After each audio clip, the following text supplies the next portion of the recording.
Hello and welcome back, everyone. Thank you so much for joining me today. And before we dive in, I want to start by saying a heartfelt thank you to each and every one of you who supports this channel. Whether you've been here from the beginning or just found us recently, I appreciate every single one of you. Now, let's talk about Britain. Because right now, Britain is staring down the barrel of an economic storm so severe, some analysts say it could rival the chaos of the 1970s. And I'm not exaggerating. In fact, Britain's own newspapers are sounding the alarm. The Sunday Telegraph recently ran with a headline warning that the United Kingdom could soon face a 1976-style debt crisis, the kind that could push the country once again into the arms of the International Monetary Fund. Yes, you heard that right, a bailout from the IMF for Britain. If that sounds unthinkable, just wait, because the numbers behind this story are even uglier than the headlines. Here's where things stand. Government borrowing costs in the UK are ballooning. Yields on 30-year government bonds, the long-term debt the government relies on to keep the lights on, recently hit 5.7%. That's the highest level since 1998. To put that in perspective, Britain, a G7 country, is now paying higher borrowing costs than Greece. Yes, Greece, the country that spent the last decade as the poster child for debt crises and European bailouts. Think about that. Investors are demanding more money to lend to the UK than to lend to Greece. That's not just a warning sign, it's a flashing red alarm. One former member of the Bank of England's Monetary Policy Committee flat out said, "Unless the Chancellor changes course, and quickly, an economic crash is certainly coming." The article didn't mince words. Britain, it said, is staring impoverishment in the face. So how did we get here? Well, as always, part of this is politics. The Conservatives say Labour has lost control of the books. Kami Badine, the Conservative Party leader, told the BBC she's worried Britain will have to go cap in hand to the IMF, just like in 1976, when the pound collapsed and the UK had to borrow nearly $4 billion to keep the country afloat. Her warning was blunt. Rising debt, stagnant growth, and ballooning welfare spending are pushing Britain into a doom loop. And without a serious plan, she says, the bond markets will lose patience. But Chancellor Rachel Reeves is pushing back. She insists things are under control. She points to the IMF's endorsement of the UK's fiscal policy earlier this year as proof that Britain isn't spiralling into chaos. But let's be honest, does that sound convincing? Because here's the reality, investors don't trade on political speeches, they trade on numbers, and the numbers are brutal. Economist Andrew Sentence recently drew an eerie parallel. He compared Reeves to Dennis Healey, the Labour Chancellor, who in 1976 was forced to swallow his pride, fly to Washington, and beg the IMF for billions. Now, Britain today may not literally have to go that far, but the fact that serious economists are even making that comparison tells you everything.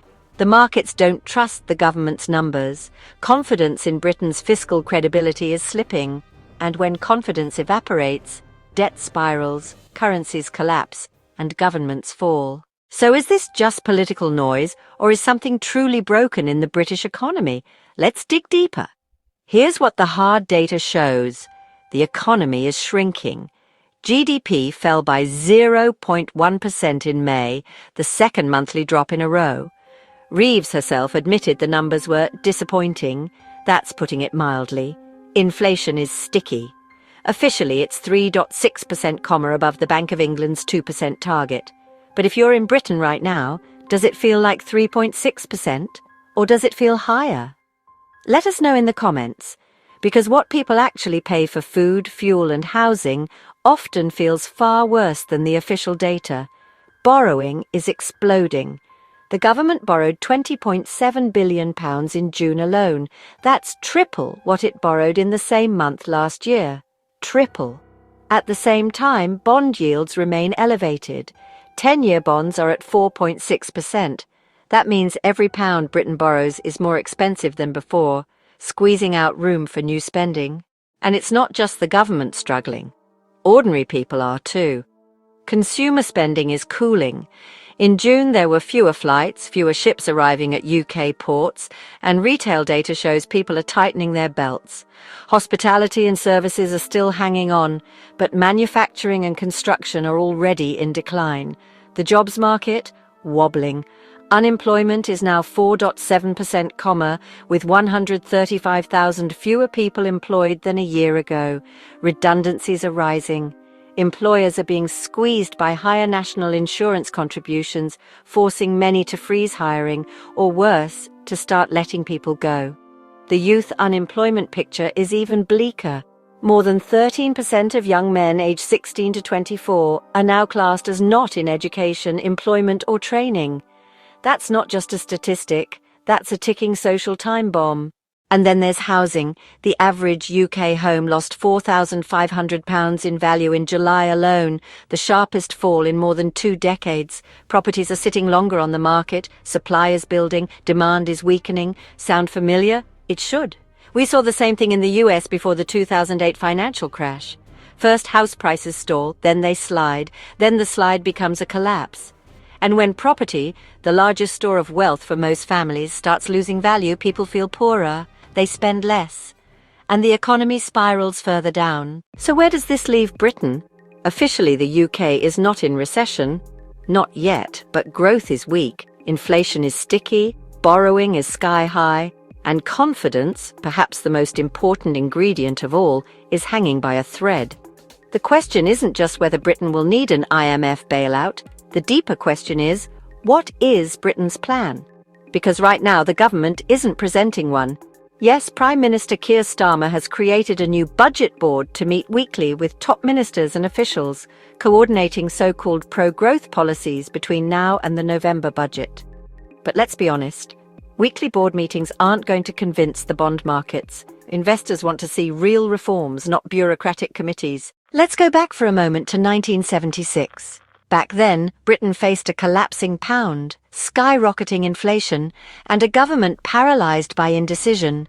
The IMF swooped in with a $3.9 billion loan, the largest in its history at that time, but it came with strings attached. Britain was forced into deep spending cuts, painful austerity, and humiliating oversight from Washington. For a nation that once ruled the largest empire on earth, it was a moment of national shame.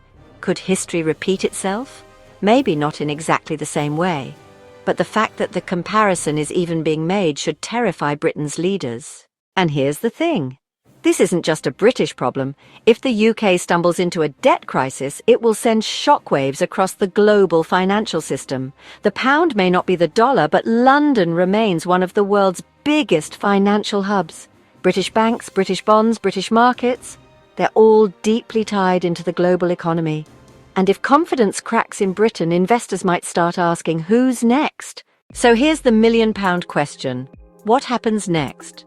Does Britain find the courage to chart a credible path forward, cutting wasteful spending, boosting real productivity, and rebuilding trust with investors? Or does it stumble blindly into another 1976 moment, forced to go begging to the IMF, trading sovereignty for survival? The truth is, no one knows for certain. But the clock is ticking. Here's what we do know. Borrowing costs are exploding. Growth is faltering. Inflation is sticky. Housing is cracking. Jobs are wobbling. And confidence, the glue that holds the whole system together, is starting to dissolve. That's the situation in Britain right now. So the next time you hear politicians promising that everything is under control, ask yourself, do the numbers agree? Thank you so much for watching. If you found this breakdown helpful or alarming, make sure to hit that like button so more people see it. Share it with your friends so they understand what's really happening in Britain's economy right now. And of course, don't forget to subscribe and turn on notifications because we'll be covering every twist and turn as this story develops. The UK may not be officially in crisis yet, but history teaches us that when the warning signs are this bright, ignoring them is the worst mistake of all. Stay sharp, stay informed, and I'll see you in the next video.